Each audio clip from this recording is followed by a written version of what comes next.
Hello friends, कैसे हैं आप सब। उम्मीद करता हूँ आप सब अच्छे होंगे और आपकी स्टडी बिल्कुल अच्छी चल रही होगी। तो आज की इस वीडियो में डिस्कस करेंगे डीआरडीओ के टेक्नीशियन ए, जिसमें कि फीटर, टर्नर, मशीनिस्ट यानी कि इन तीनों ट्रेड्स हैं।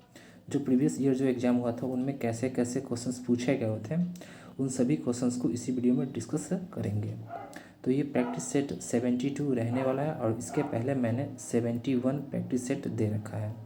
अगर आप लोगों ने इन सभी प्रैक्टिस सेट्स को नहीं देखा है तो जाकर देख सकते हैं, प्लेलिस्ट में इसका वीडियो आपको मिल जाएगा। और मैंने एग्ज़ाम ओरिएंटेड वीडियोस बना रखा है खजाना वीडियो के नाम से। अगर आप लोगों ने इस खजाने वाले वीडियो को नहीं देखा है तो जाकर देख सकते हैं। यहाँ से आपके एग्ज़ाम्स में 5 से 6 नंबर तो पक्के आएंगे ही आएंगे, इसीलिए इस वाले वीडियो को बिल्कुल भी मिस ना करें। एग्ज़ाम से पहले इस वाले वीडियो को ज़रूर से ज़रूर देख कर ही जाएँ। और ये सभी ट्रेडों के लिए है और मैंने जीके और जीएस का भी क्लास ले रखा है। अगर आप लोगों ने इन सभी क्लास को नहीं देखा है तो जाकर देख सकते हैं, प्लेलिस्ट में इसका भी वीडियो आपको मिल जाएगा। और फ्रेंड्स, अगर आपको फ्री पीडीएफ चाहिए, फ्री पीडीएफ, तो आप हमारे टेलीग्राम को ज्वाइन कर सकते हैं। टेलीग्राम का लिंक इसी वीडियो के नीचे डिस्क्रिप्शन में मिल जाएगा, वहाँ से जाकर ज्वाइन कर सकते हैं। वहाँ पर आपको बिल्कुल फ्री में पीडीएफ मिल जाएगा। तो फ्रेंड्स, अगर आपकी तैयारी पक्की होगी तो आपकी सिलेक्शन भी पक्की होगी। तो आइए अब स्टार्ट करते हैं। तो क्वेश्चन नंबर फर्स्ट है, घर्षण रोधी बियरिंग में केज निम्न में से किसका बना होता है। तो इसका राइट आंसर हो जाएगा ऑप्शन सी, यानी कि ब्रास का बना हुआ होता है। अब देख लेते हैं कि ये कौन से एग्जाम में और कब पूछा गया प्रश्न है। तो ये डीएमआरसी मेंटेनर फीटर 2017 में पूछा गया हुआ प्रश्न है। अब जो इम्पोर्टेंट पॉइंट है उन सभी को डिस्कस कर लेते हैं। जैसे घर्षण रोधी बियरिंग में केज ब्रास का बना होता है। अगला क्वेश्चन है क्वेश्चन नंबर सेकंड, शाफ्ट का हिस्सा जो कि बेयरिंग में ले जाया जाता है उसको कहा जाता है। तो इसका राइट आंसर हो जाएगा ऑप्शन डी, यानी कि जर्नल कहा जाता है। अब देख लेते हैं कि ये कौन से एग्जाम में और कब पूछा गया प्रश्न है। तो ये इसरो टेक्नीशियन बी फीटर 2018 में थर्ड शिफ्ट में पूछा गया हुआ प्रश्न है। अब जो इम्पोर्टेंट पॉइंट है उन सभी को डिस्कस कर लेते हैं। जैसे शाफ्ट का हिस्सा जो कि बियरिंग में ले जाया जाता है उसको क्या कहते हैं, तो जनरल कहा जाता है। अगला क्वेश्चन है क्वेश्चन नंबर थर्ड, बियरिंगों को धूल, मिट्टी व रेत आदि से बचाने के लिए किसका प्रयोग किया जाता है। तो इसका राइट आंसर हो जाएगा ऑप्शन बी, यानी कि सील का प्रयोग किया जाता है। अब देख लेते हैं ये कौन से एग्जाम में और कब पूछा गया हुआ प्रश्न है। तो ये आईओएफ फीटर 2015 में पूछा गया हुआ प्रश्न है। अब जो इम्पोर्टेंट पॉइंट है उन सभी को डिस्कस कर लेते हैं। जैसे बियरिंग को धूल, मिट्टी तथा रेत आदि से बचाने के लिए सील का प्रयोग किया जाता है। बियरिंग के साइड में रबर यानी कि नाइलॉन का सील लगा देते हैं, जिससे बियरिंग में सेफ्टी आ जाती है। अगला क्वेश्चन है क्वेश्चन नंबर फोर्थ, ऐसे मैचिंग क्षेत्र जिनमें कोई गति नहीं होती है उनके सतह के संपर्क क्षेत्र को सील करने के लिए कौन से सील प्रयोग की जाती है। तो इसका राइट आंसर हो जाएगा ऑप्शन बी, यानी कि स्टैटिक सेल। और ये जो प्रश्न है ये HAL यानी कि हाल फीटर 2015 में पूछा गया हुआ प्रश्न है। अब जो इम्पोर्टेंट पॉइंट है उन सभी को डिस्कस कर लेते हैं। जैसे ऐसे मैचिंग क्षेत्र जिनमें कोई गति नहीं होती है उनके सतह के संपर्क क्षेत्र को सील करने के लिए स्टैटिक सील प्रयोग की जाती है।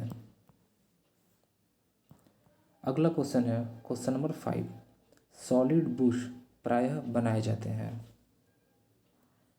तो इसका राइट आंसर हो जाएगा ऑप्शन बी, यानी कि कांसा के बनाए जाते हैं। अब देख लेते हैं ये कौन से एग्जाम में और कब पूछा गया प्रश्न है। तो ये मझगांव फीटर 2013 में पूछा गया प्रश्न है। अब जो इम्पोर्टेंट पॉइंट है उन सभी को डिस्कस कर लेते हैं। जैसे ठोस बुश के बारे में, यानी कि सॉलिड बुश के बारे में डिस्कस कर लेते हैं। तो सॉलिड बुश प्रायः कांसा यानी कि ब्रॉन्ज के बनाए जाते हैं। ये यानी कि ठोस बूश निम्न प्रकार के होते हैं। अब कौन कौन से होते हैं ये भी देख लेते हैं। तो एक होता है प्लेन बूश होता है, एक होता है कॉलर बूश होता है, एक होता है फ्लैंस्ड बूश होता है, एक होता है फ्लोटिंग बूश होता है, एक होता है स्प्लिट बूश होता है। अगला क्वेश्चन है क्वेश्चन नंबर 6। 618 और 619 सीरीज के डीप ग्रूव बॉल बियरिंग का उपयोग मुख्य रूप से किसको ले जाने के लिए किया जाता है? तो इसका राइट आंसर हो जाएगा ऑप्शन बी यानी कि त्रिज्यीय भार को। अब देख लेते हैं ये कौन से एग्जाम में और कब पूछा गया प्रश्न है। तो ये DMRC मेंटेनर फीटर 2020 में फर्स्ट शिफ्ट में पूछा गया प्रश्न है। अब जो इम्पोर्टेंट पॉइंट है उन सभी को डिस्कस कर लेते हैं। जैसे 618 और 619 सीरीज के डीप ग्रूव बॉल बियरिंग का प्रयोग मुख्य रूप से त्रिज्यीय भार को ले जाने यानी कि कैरी के लिए किया जाता है। अगला क्वेश्चन है question number 7। Pipe fitting tool के द्वारा निम्न में से कौन सी गतिविधि की जाती है? तो इसका राइट आंसर हो जाएगा ऑप्शन ए यानी कि ऑल ऑफ दिस यानी कि सभी विकल्प। देख लेते हैं सभी विकल्प में कौन कौन सा है। तो एक है पाइपलाइन की फिटिंग, दूसरा है चूड़ी कर्तन, तीसरा है पाइप मोड़ना या टाइट करना। अब देख लेते हैं ये कौन से एग्जाम में और कब पूछा गया प्रश्न है। तो ये NMRC 2019 में पूछा गया प्रश्न है। अब जो इम्पोर्टेंट पॉइंट है उसको भी डिस्कस कर लेते हैं। जैसे पाइप फिटिंग टूल के द्वारा निम्नलिखित गतिविधि यानी निम्न गतिविधि की जाती है। कौन कौन से की जाती है? तो पाइप लाइन की फिटिंग, चूड़ी कर्तन, पाइप मोड़ना व टाइट करना। अगला क्वेश्चन है क्वेश्चन नंबर 8। दो पाइपों को किस कोण पर जोड़ने के लिए एल्बो का प्रयोग होता है? तो इसका राइट आंसर हो जाएगा ऑप्शन बी यानी कि 90 डिग्री के कोण पर यानी कि 90 डिग्री एल्बो का प्रयोग किया जाता है।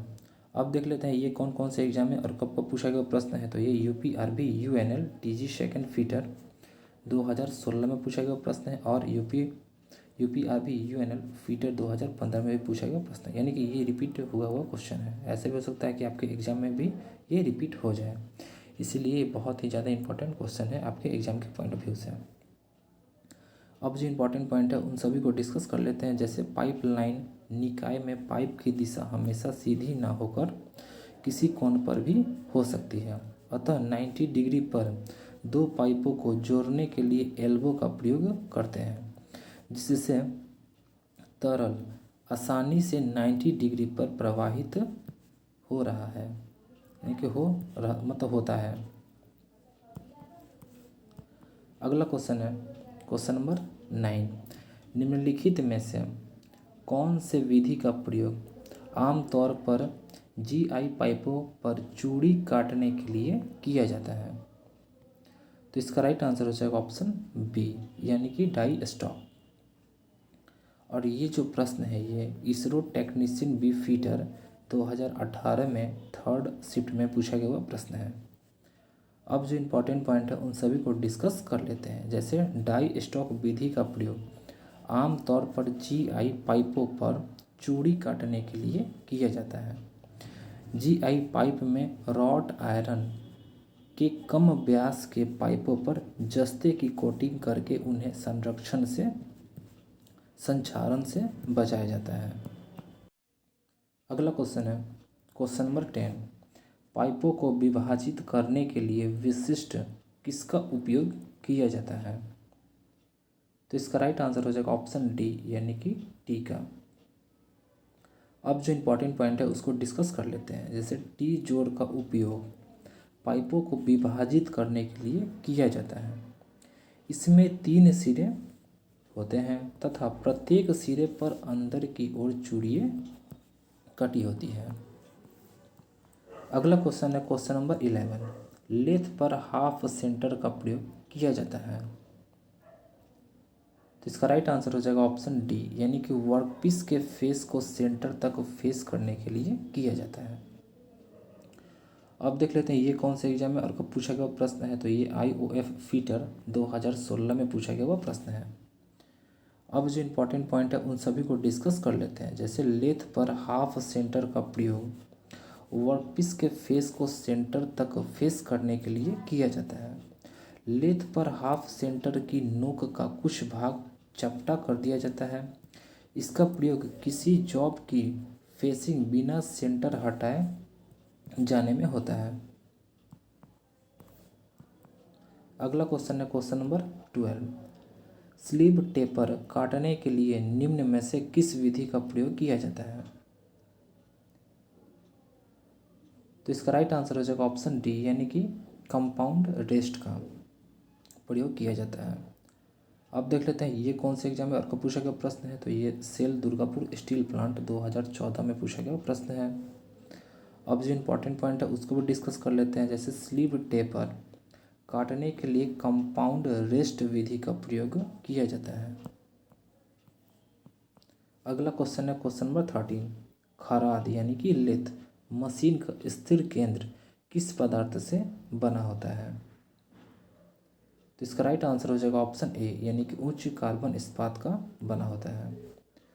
अब देख लेते हैं ये कौन से एग्जाम में और कब पूछा गया प्रश्न है। तो ये DMRC मेंटेनर फीटर 2018 में पूछा गया वो प्रश्न है।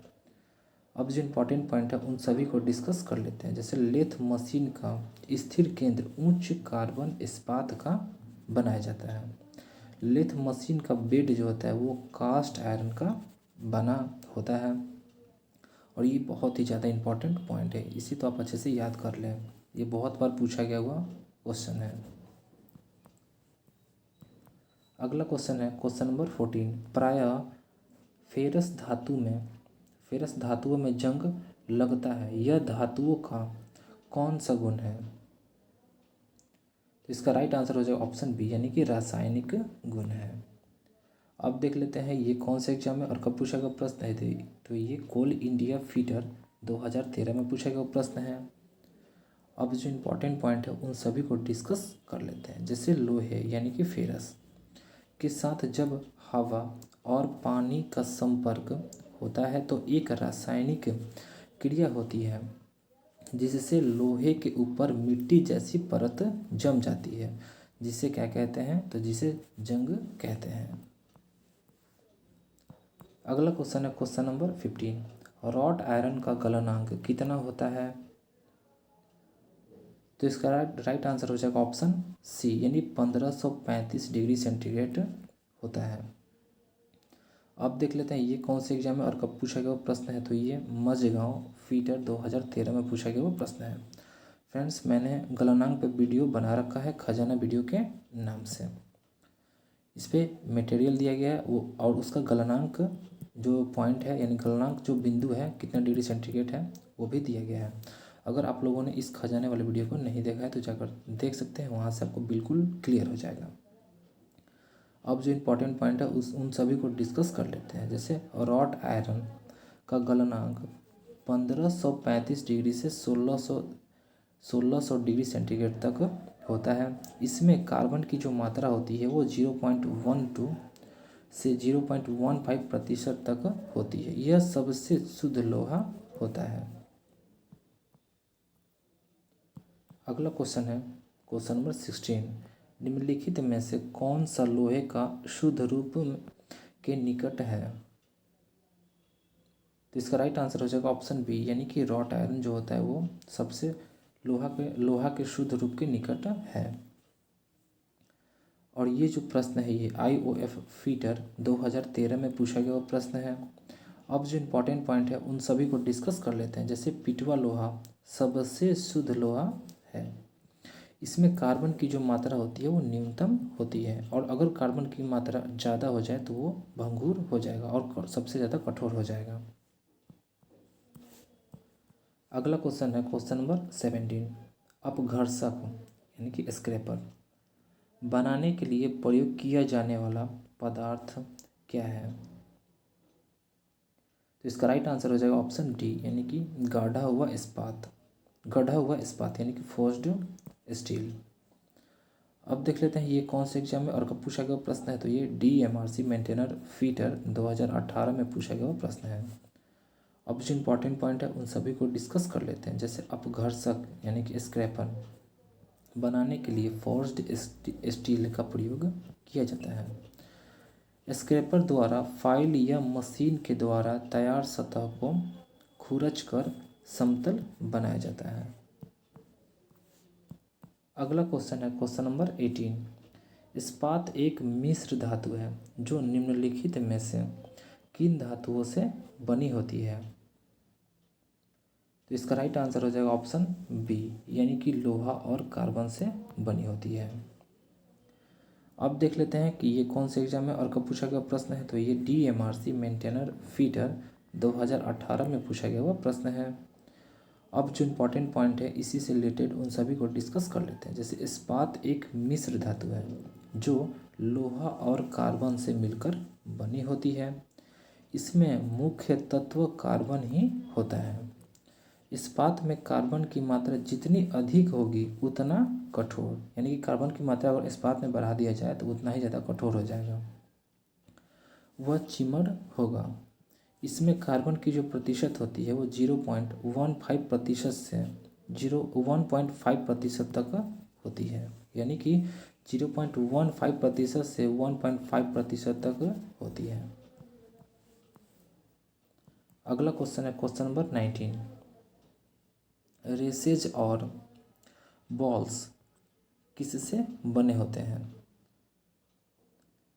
तो इसका राइट आंसर हो जाएगा ऑप्शन डी, यानी क्रोमियम स्टील के बने होते हैं। यानी कि जो रेसेस जो होते हैं और जो बॉल होता है वो क्रोमियम स्टील का बना हुआ होता है। और ये जो प्रश्न है ये नोएडा मेट्रो मेंटेनर फीटर 2017 में पूछा गया प्रश्न है। अब जो इम्पोर्टेंट पॉइंट है उन सभी को डिस्कस कर लेते हैं। जैसे रेसेस और बॉल्स क्रोमियम स्टील के बने होते हैं। हाई स्पीड स्टील का प्रयोग टूल औजार बनाने में किया जाता है। अगला क्वेश्चन है क्वेश्चन नंबर 20। गन मेटल किनकी मिश्र धातु है। तो इसका राइट आंसर हो जाएगा ऑप्शन ए, यानी कि तांबा, यानी कि तांबा, टिन और जस्ता का। और ये जो प्रश्न है ये RRB अजमेर ALP 2005 में पूछा गया हुआ प्रश्न है। अब जो इम्पोर्टेंट पॉइंट है उन सभी को डिस्कस कर लेते हैं। जैसे गन मेटल में 88% तांबा होता है, 10% टिन होता है, 2% जिंक होता है। तो आई होप फ्रेंड्स यहाँ तक आपको समझ में आ गया होगा। तो फ्रेंड्स आज के लिए इतना ही। वीडियो कैसा लगा, अगर आपको वीडियो अच्छा लगा हो तो वीडियो को लाइक करें, चैनल को सब्सक्राइब करें और बेल आइकन को दबाएं ताकि नोटिफिकेशन आपको टाइम से मिल सके और आप अपडेटेड रह सकें। और फ्रेंड्स अगर आपको फ्री PDF चाहिए तो आप हमारे टेलीग्राम को ज्वाइन कर सकते हैं। टेलीग्राम का लिंक इसी वीडियो के नीचे डिस्क्रिप्शन में मिल जाएगा, वहाँ से जाकर ज्वाइन कर सकते हैं। और फ्रेंड्स अगर आप लोगों ने इस खजाने वाले वीडियो को नहीं देखा है तो जाकर ज़रूर से ज़रूर देख ले। यहाँ से 5 से 6 नंबर तो पक्के आपके एग्ज़ाम में आएंगे ही आएंगे, इसलिए इस वाले वीडियो को बिल्कुल भी मिस ना करें। ये सभी ट्रेडों के लिए है और इस वीडियो में वैसे टॉपिक्स को लिया गया जहाँ से क्वेश्चंस डायरेक्टली पूछे ही जाते हैं आपके एग्ज़ाम्स में, इसलिए इस वाले वीडियो को एग्ज़ाम देने से पहले ज़रूर देखकर ही जाएं। Okay friends, thanks for watching.